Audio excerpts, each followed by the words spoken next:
قرآن کی جو روح ہے نا، روح قرآن کا جو اصل مضمون ہے، الحمد سے لے کے والناس تک اللہ اپنا تعارف کرواتا ہے.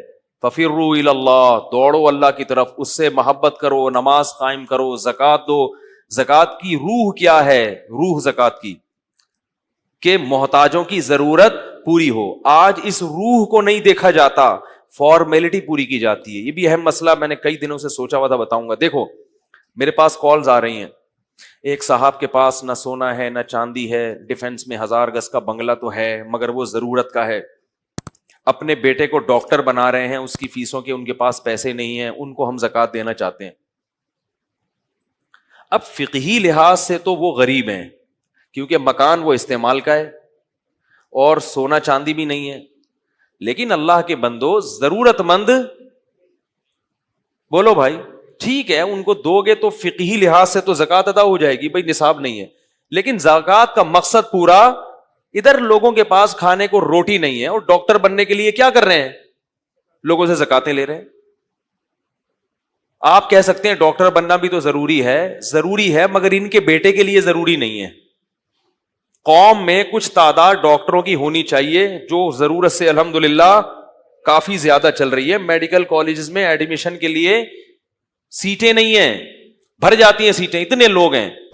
کسی زمانے میں اگر ڈاکٹروں کا قحط پڑ جائے کہ ڈاکٹر مارکیٹ سے شارٹ ہو جائیں، پھر ہم کہیں کہ یار کچھ لوگوں کو زکوٰۃ دے کے ڈاکٹر بنا دو، تو بات سمجھ میں آتی ہے. ابھی ڈاکٹر بننے کے لیے بہت لوگ ہیں جن کے پاس اربوں کروڑوں روپے ہیں، وہ اپنے بچوں کو اپنے پیسوں سے پڑھا سکتے ہیں. آپ کے پاس اگر پیسے نہیں ہیں تو آپ اپنے بچے کو ڈاکٹر بنانے کی کوشش نہ کریں. اگر کرنی ہے تو پیسے کمائیں اور فیسیں بھریں. بھیک مانگ مانگ کے کتنا برا عمل ہے لوگوں کے سامنے ہاتھ پھیلانا. دیکھو جس کے پاس 2 ٹائم کھانے کی روٹی ہو اور اس کی بنیادی ضرورت پوری ہو رہی ہو، یعنی چھت ہو اس کے پاس، اور جسم میں کوئی بڑی بیماری نہ ہو، اس کے لیے زکوٰۃ مانگنا حرام ہے، بھیک مانگنا حرام ہے اس کے لیے. تو اس لیے کوئی حج کرا رہا ہے زکوٰۃ کے پیسوں سے، عمرے کرا رہے ہیں لوگ. آج کال آئی کسی کی کہ وہ عمرہ کرانا چاہتے ہیں ہم زکوٰۃ. کیوں کرا رہے ہو بھائی؟ عمرہ کرنا فرض ہے؟ حج کرنا فرض ہے کیا؟ اگر وہ غریب ہے تو حج فرض نہیں ہے، جب پیسہ آئے گا تو کر لے. زکوٰۃ کے پیسے 5-5 لاکھ روپے کسی کو دے دے کے آپ یہ 5 لاکھ آپ لوگوں میں تقسیم کر کے ان کے پیٹ بھرو، بیماروں کا علاج کراؤ، لوگوں کا پیٹ بھرو. ادھر گڑھے کھودنے والے جو دیکھو آپ کس طرح رمضان میں دوپہر کو گڑھے کھود رہے ہیں، رکشے چلا رہے ہیں، ٹماٹر بیچ رہا ہے، سارا دن آوازیں لگا لگا کے گلے بیٹھ جاتے ہیں ان کے. ادھر لوگ اپنے بچوں کو پی ایچ ڈی کروا رہے ہیں، کن پیسوں سے؟ زکوٰۃ کے پیسوں سے. حج کروا رہے ہیں، عمرے کروا رہے ہیں. حج کرنا بہت اچھی بات ہے، زکوٰۃ کے پیسوں سے حج نہ کراؤ کسی کو، نہ دو اس کو پیسے. بولے آپ کے پاس پیسے نہیں ہے تو کوئی بات نہیں. اور فی ہدیہ تو کسی کو بھی دیا جا سکتا ہے. تو زکوٰۃ کی جو روح کیا ہے وہ قوم کے غریبوں اور مسکینوں کا، بولو بھائی، خیال کیا جائے، ان کی بنیادی ضرورتیں پوری کی جائے. بنیادی ضرورت کیا ہے؟ رہائش. کسی کے پاس چھت بھی نہیں ہے بیچارے کے پاس، دھوپ گرمی سے بچنے کا انتظام ہی نہیں ہے.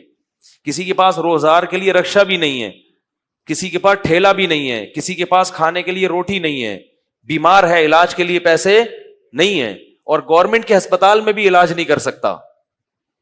ورنہ گورنمنٹ کے ہسپتال میں ٹھیک ہے جیسا مرضی اوپر نیچے ہے لیکن بنیادی علاج ہو جاتا ہے.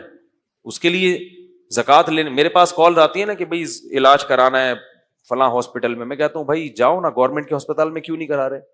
کہہ رہے مفتی صاحب مجھے بھی لوگ دیتے ہیں نا کچھ پیسے اعتماد کر کے کہ آپ اپنے کسی کوئی آپ کو مستحق نظر آئے تو اس کو دے دیں. تو بعض لوگ کال آتی ہے کہ میں جو ہے نا وہ بیمار ہوں، اور میں نے کہا بھائی جاؤ نا عباسی شہید میں علاج کراؤ، جاؤ گورنمنٹ کے اسپتالوں میں علاج کراؤ. وہاں بھی اگر علاج کے پیسے نہیں ہیں پھر ٹھیک ہے، یہ علاج کروا رہے ہیں آغا خان میں، معیاری علاج ہو جائے. تو یہ سب ہوس ہے، اس ہوس کا کوئی علاج نہیں ہے. تو اس طرح یاد رکھو قرآن کی ایک بیسک دعوت ہے، قرآن بنیادی چیزوں کی. میں یقین سے کہتا ہوں اگر ہم صرف قرآن کو فالو کرنا شروع کر دیں تو ہماری فرقواریت بھی ختم ہو جائے گی. اس کا مطلب یہ نہیں کہ حدیث کو فالو نہ کریں، فوکس کس کو کریں؟ قرآن کو. جن باتوں کو قرآن نے اہتمام سے بیان کیا ان پہ پہلے آ جائیں تو بہت سارے مسائل ہمارے حل ہو جائیں گے. قصے، کہانیاں، ہمارے جو شروع ہوتے ہیں نا حاشیوں سے ہماری بحث شروع ہوتی ہے. قرآن کے پاس حدیث ہے, حدیث کے بعد فقہ ہے, فقہ کے بعد پھر اس کی شروحات ہیں, پھر تاریخی کتابیں, تاریخی کتابوں میں پھر حاشی ہیں لوگوں کے. ان حاشیوں سے خطیب کی تقریر شروع ہوتی ہے. ایک دفعہ کا ذکر ہے, یہاں سے شروع ہوتی ہے. ایک دفعہ کا ذکر ہے, ہلاکو خان نے یہ کہا, پھر وہ کہا, پھر وہاں سے پڑھا شروع, پھر میرے بزرگ, پھر تیرے بزرگ, پھر فلاں کے بزرگ, تو کافر میں کافر, وہ گستاخ, وہ دائرہ اسلام میں داخل, وہ والا خارج, وغیرہ وغیرہ. آگے اس پہ آپ خود حاشیے چڑھا لیں. پھر چلو بس کافی, ابھی بہت سی چیزیں آ رہی ہیں ذہن میں. ٹھیک ہے, اچھا. تو قرآن کی جو بنیاد اور بیسک چیزیں ہیں ان میں سب سے پہلے کیا ہے؟ توحید. اللہ کے سوا کسی کو پکارنا نہیں ہے, اللہ کے سوا کسی کو معبود نہیں بنانا, بار بار قرآن کہہ رہا ہے. تو سورہ بنی اسرائیل کی ابتدا تو ہوتی ہے نبی کے معراج کے واقعے سے. سبحان الذی, پاک ہے وہ ذات, اسرا بعبدہ, جو رات کو, لیلن, رات کے تھوڑے سے حصے میں اپنے بندے کو لے گیا, من المسجد الحرام, مسجد حرام سے, الی المسجد الاقصی, مسجد اقصی تک, لنریہ من آیاتنا, تاکہ ہم اس کو اپنی نشانیاں دکھائیں. خواب نہیں ہے.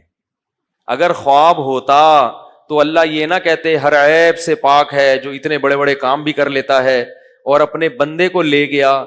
اگر یہ خواب ہوتا تو اللہ اپنے بندے کے لے جانے کا تذکرہ نہ کرتے اور اپنی صفت میں سبحان اللہ نہ کہتے. جب کوئی عجیب کام ہوتا ہے ہم کہتے ہیں نا سبحان اللہ. خواب کتنا ہی عجیب آ جائے کوئی نہیں کہے گا سبحان اللہ. آپ کو میں نے خواب میں دیکھا میں چاند پہ گھوم کے آیا ہوں, لوگ نہیں کہیں گے سبحان اللہ. لوگ کہیں گے بھائی شاید کوئی پیٹ میں گیس ہو, کچھ پی پا کے سوئے ہو. چاند کیا مریخ سے لوگ ہو کر آئے ہیں خوابوں میں, امریکہ چلے جاتے ہیں 2 منٹ کے اندر. خیر, تو یہ اس لیے کہ بہت سے لوگ آج یہ بھی کہہ رہے ہیں کہ نبی کو جو معراج ہوئی تھی وہ جسمانی نہیں تھی بلکہ روحانی تھی. تو